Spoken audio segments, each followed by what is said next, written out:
দীর্ঘদিন ধরে বন্ধ থাকা হিন্দুস্তান কেবলস কারখানা পরিদর্শন করতে এলেন কেন্দ্রীয় রিজার্ভ পুলিশ বাহিনীর একটি বিশেষ দল। দীর্ঘদিন ধরে বন্ধ পড়ে থাকা হিন্দুস্তান কেবলস কারখানা পরিদর্শনে এলেন কেন্দ্রীয় রিজার্ভ পুলিশ বাহিনী একটি বিশেষ দল। এদিন এই দলের মধ্যে ডিআইজি পদমর্যাদার একজন আধিকারিকের নেতৃত্বে 4 সদস্যের এই দল পুরো কারখানা চত্বর ঘুরে দেখেন। আর এই পরিদর্শন ঘিরে এলাকায় কৌতূহল ছড়িয়ে পড়ে।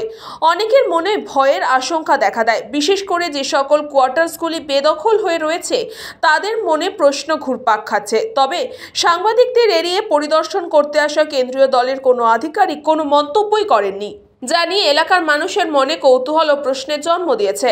এ বিষয়ে হিন্দুস্তান কেবলসের পুনর্বাসন সমিতির সভাপতি সুভাষ মহাজন জানিয়েছেন, প্রতিবার ভোটের মরশুম এলেই কেন্দ্রীয় সংস্থার এখানে পরিদর্শনে আসে, কিন্তু কিছুই হয় না।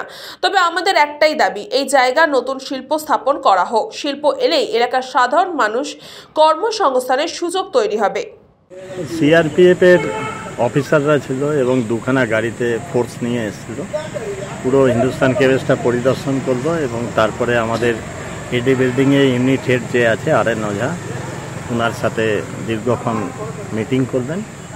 কিন্তু আবার এনাদের দেখলাম পুরো হিন্দুস্তান কেবলসটাই যতটা ছিল আমাদের জিতপুর পাম্প হাউস থেকে নিয়ে সমস্ত এলাকাটা পরিদর্শন করবেন এবং এনারা কাউকে কিছু জানালেন না।